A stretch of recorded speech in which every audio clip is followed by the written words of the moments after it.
cho cái túi Đẹp thế. đi đựng tiền. Đi chợ nhỉ? Nay đi làm gì không em? Em đi bẻ ngô về để treo bên đấy cho khô.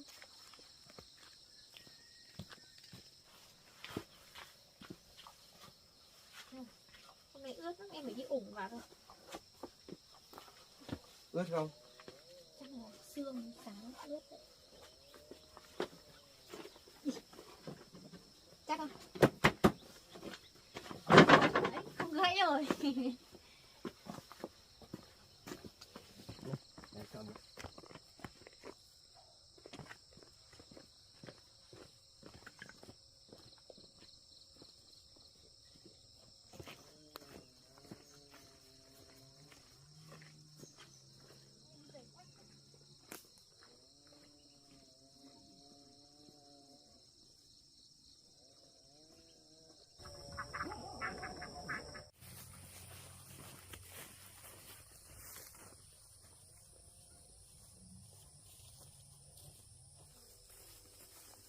Vườn ngô thì em nó cỏ tốt thế. Năm nay mua xấu ấy.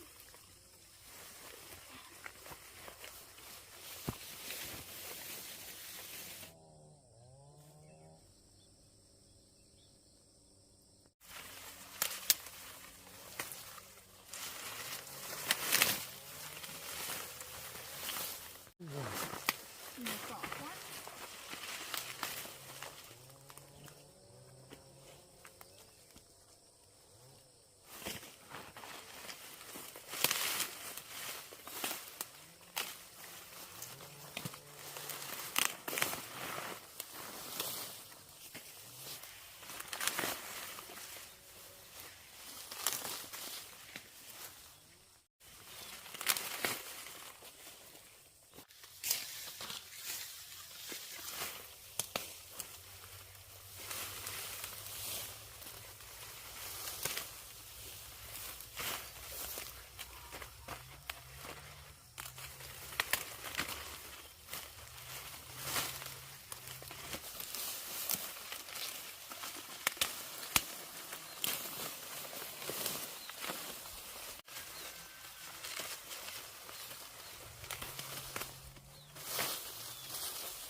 Đây.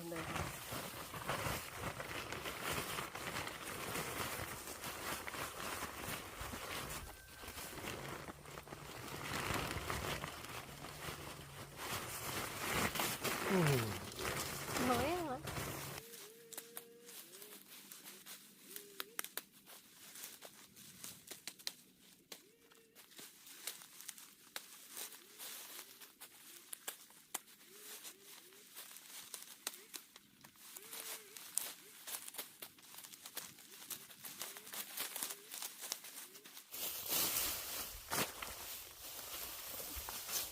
Đây các bạn. Đi được thôi.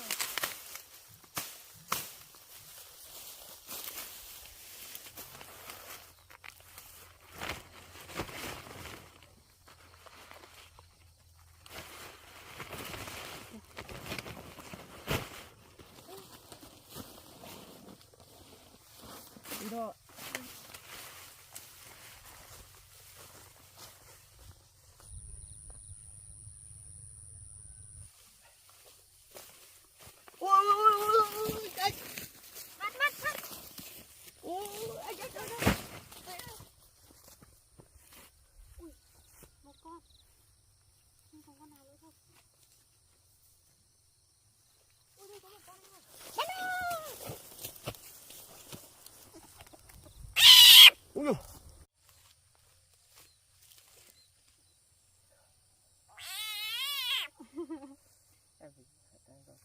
Em đưa anh đi tìm cái dây nhá. Anh nhìn dây đi. Dây buộc nhá. Dây một con dao.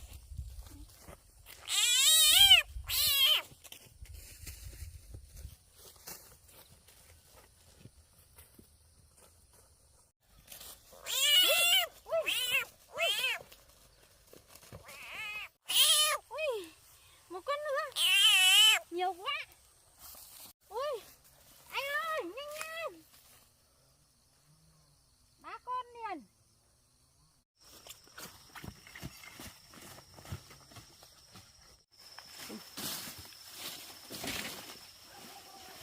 Ui.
Anh ơi, nhanh nhanh đừng có chạy mất bây giờ. Chờ anh tí. Sắp sau rồi. Nhanh nhanh.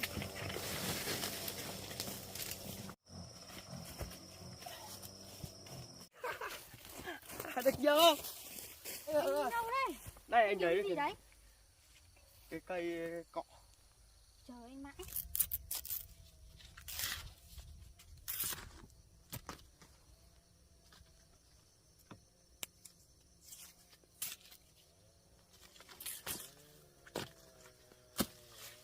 Ôi, hôm nay cũng bữa ếch ngon rồi.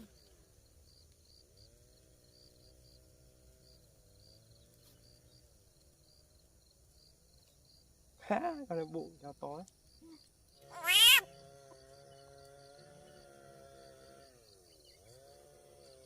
Em thích cái dây. Béo.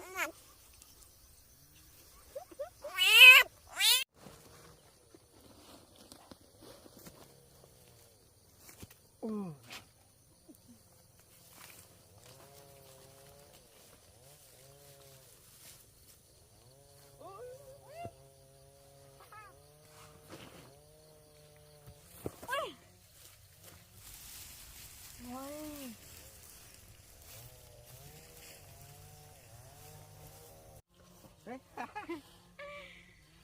To dã man. Chắc qua mưa hôm nay mò đã chơi. Chắc thế. Gặp đúng sát thủ.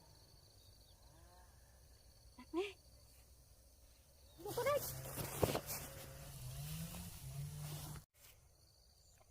Mình thật là cao thủ. Hay lấy dây nữa anh? Một cái.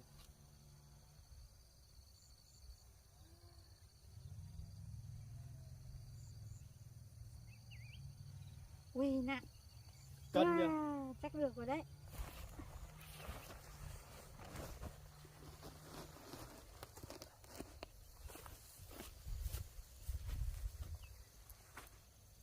Nào.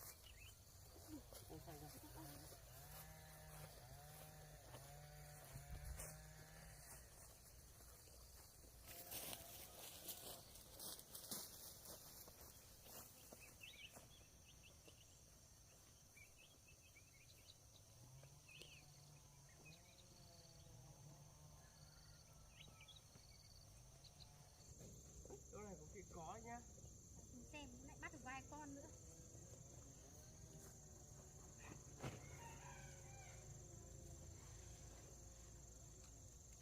Không được.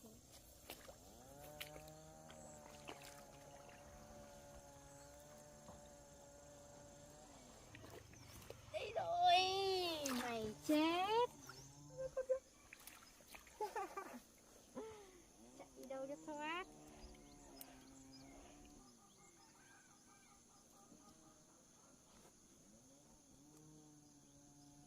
Kêu cũng bị bắt. Ôi kìa.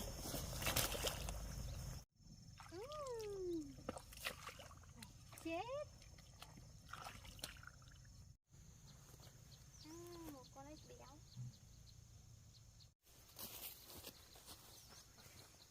Mình bắt được rồi nhá. Anh xem quanh thì có con nào không? Hả?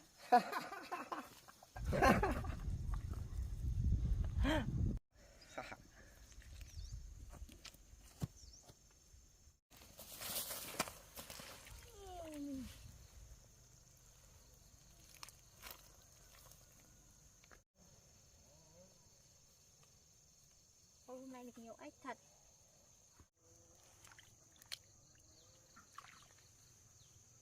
Bây giờ anh con nào?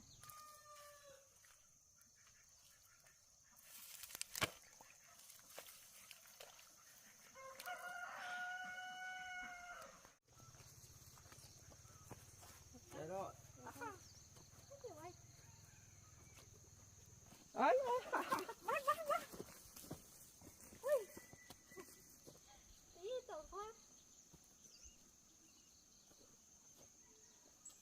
Quá nhiều ếch luôn.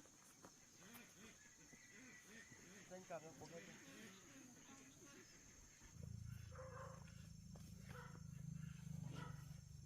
Đi về thôi.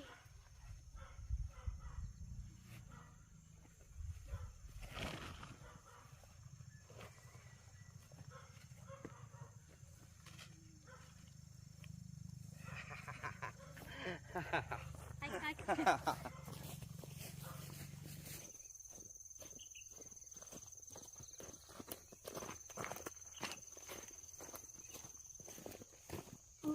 đến nhà rồi.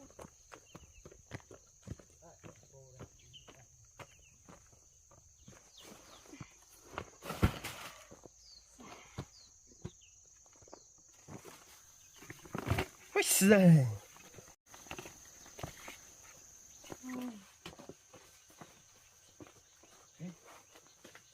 Sáng đi thì lạnh, trưa về thì nắng.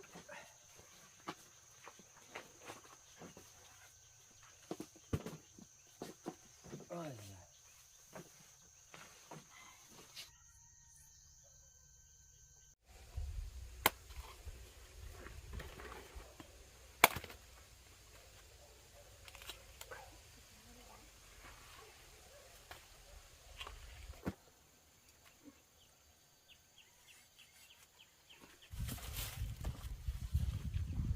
Đi nha, đi nhanh về nha, anh nấu cơm. Bye nha.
có mặt là anh đến đây đây. Đó.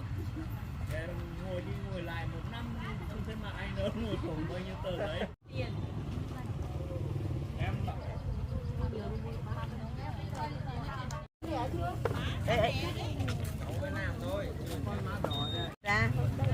hiếp luôn, hiếp bà luôn đấy bà, để ăn thì thế cái sao không lấy con có đủ.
dạ.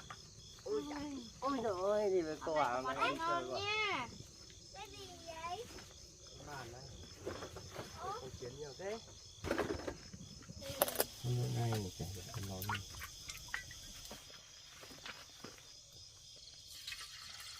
Cô ơi. Cô đã. Con đừng nuôi trong kia một tối cô này. Dạ. Cô dán ếch à? Đúng rồi.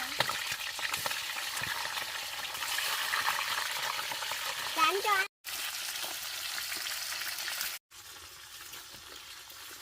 Ăn thờ. Em cầm em ăn trong kia rồi. Con với. Đây. Ôi dồi, ngon đấy.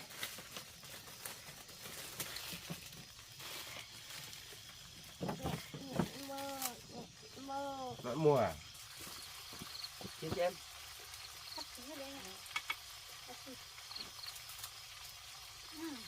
Ngon á.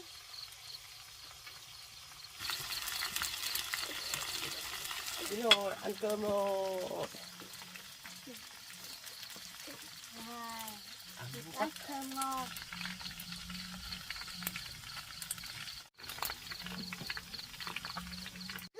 Ôi giời, rồi, đi chúng ta lên nhà đây.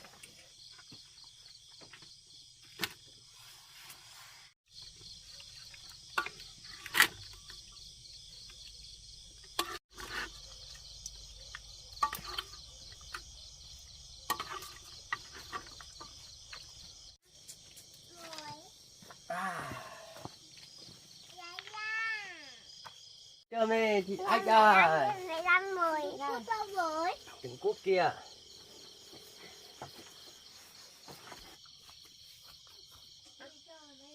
Bỏ đấy để bắt chèo đâu. Cơm rồi, ăn thôi. Con cho bữa trưa. Ui ơi.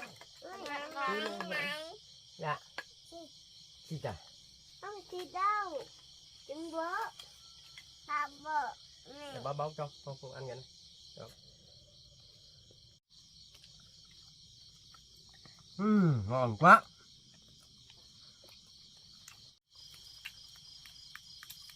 Hôm nay thịt ếch ngon quá. Có ăn không phải để đũa gọn vào.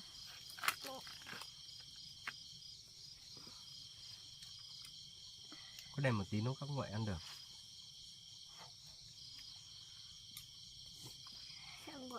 Đây, thịt ếch của con đây. Miếng khổng lồ luôn. Đâu, miếng bát của con đâu. Đúng không?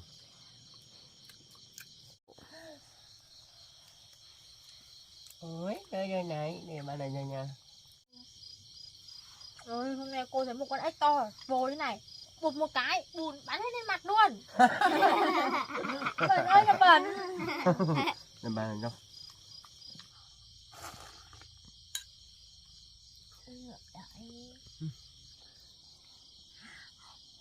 Ôi dạ. Giỏi quá.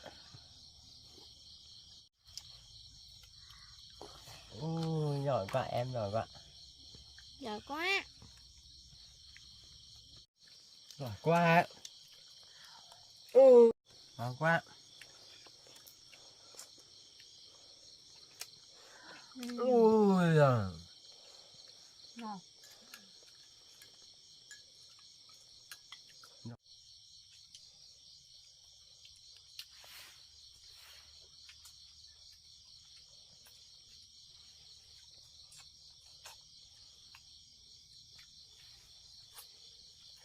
Ngon.